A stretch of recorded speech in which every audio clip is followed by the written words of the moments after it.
নমস্কার বন্ধুরা, নয়নের মই চ্যানেলে আপনাদের সকল দর্শক বন্ধুদের অনেক অনেক স্বাগত।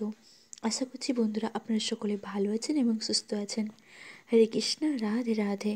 অগ্রহায়ণ মাসের শুক্লপক্ষের একাদশী তিথি পরিচিত হয় মোক্ষদা একাদশী নামে। ধর্মীয় বিশ্বাস অনুসারে মোক্ষ একাদশীতে ভগবান বিষ্ণু, মা লক্ষ্মী ও শ্রীকৃষ্ণের পুজো করলে জীবন পাপ মুক্ত হয়। মোক্ষদা একাদশীর উপবাস পুজোর ফলে পূর্বপুরুষরা মোক্ষ লাভ করে। একাদশীর উপবাস সবার মধ্যে শ্রেষ্ঠ বলে বিবেচিত হয়। অঘ্রাণ মাস এবং একাদশীর উভয়ই শ্রীহরির প্রিয়।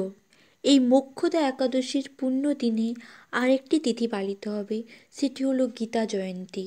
মোক্ষদা একাদশী এবং গীতা জয়ন্তীর সম্পূর্ণ সময়সূচি এবং তার সঙ্গে সঙ্গে এই মোক্ষদা একাদশীর দিনে কেন গীতা জয়ন্তী পালন করা হয় তার সম্পূর্ণ কারণ আমি আমার ভিডিওতে আলোচনা করছি। আশা করছি বন্ধুরা ভিডিওটি আপনাদের ভালো লাগবে। তো চলুন শুরু করা যাক।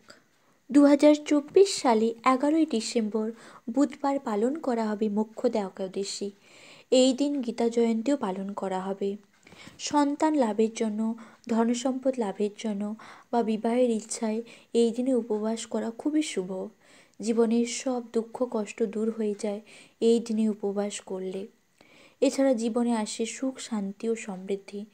2024 সালে অঘ্রাণ মাসের শুক্লপক্ষের একাদশীটি মোক্ষদা একাদশী নামে পরিচিত। রাশি মোক্ষদা একাদশীর সম্পূর্ণ সময়সূচি। 2024 সালের অঘ্রাণ মাসের শুক্লপক্ষের একাদশী তিথিটি শুরু হবে 11ই ডিসেম্বর সকাল 3:42 এবং শেষ হবে 12ই ডিসেম্বর রাত 1:09।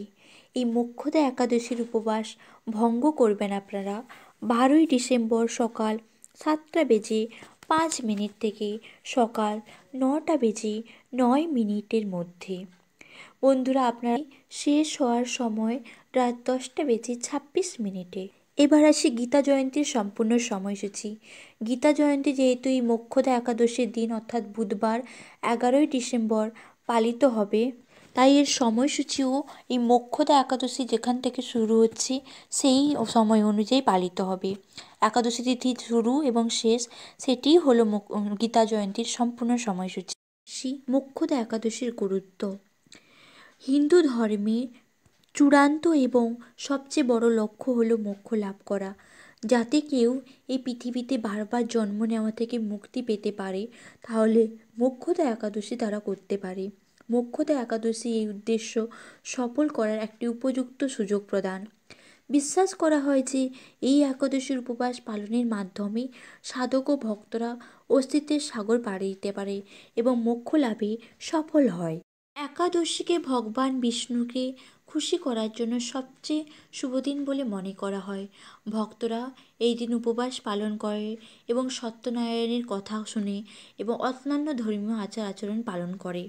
এই মার্গশীর্ষ মাসের শুক্লপক্ষের একাদশী মোক্ষদা একাদশীর বিশেষ তাৎপর্য রয়েছে এবং এটি মোক্ষের দিন হিসেবে উল্লেখ করা হয়েছে।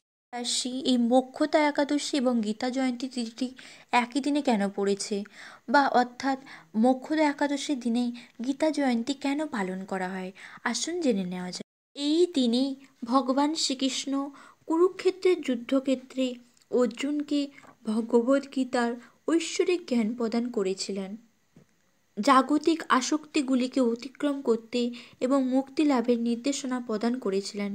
এটা বিশ্বাস করা হয় যে যারা এই দিনে উপবাস করেন এবং ভগবদ্গীতা পাঠ করেন তারা স্বর্গের পথ প্রশস্ত করেন। ভগবান শ্রীকৃষ্ণ যখন অর্জুনের সাথে গীতার জ্ঞান ভাগ করে নিয়েছিলেন তখন এটি সমস্ত বিশ্বকে ঐশ্বরিক জ্ঞানে আলোকিত করেছিলেন। ভগবদ্গীতা হল সবচেয়ে পবিত্রতম গ্রন্থ এবং তাৎপর্যপূর্ণ হিন্দু লিপি যা অনেক মানুষকে প্রভাবিত করে। বন্ধুরা, গীতা জয়ন্তী হলো ভগবদ্গীতার জন্মদিন। এই কারণে এটি ভগবদ্গীতা জয়ন্তী নামেও পরিচিত। দ্বাপর যুগে ভগবান শ্রীকৃষ্ণ তার বন্ধু বা সহচর অর্জুনকে গীতার জ্ঞান এই কুরুক্ষেত্রে যুদ্ধে দিয়েছিলেন। শ্রীমদ্ ভগবদ্গীতা অনুসারে ভগবান কৃষ্ণের শিক্ষা মানবতাকে একটি নতুন পথ দিয়েছে, তাই মোক্ষদা একাদশীর দিন গীতা জয়ন্তী পালন করা হয়।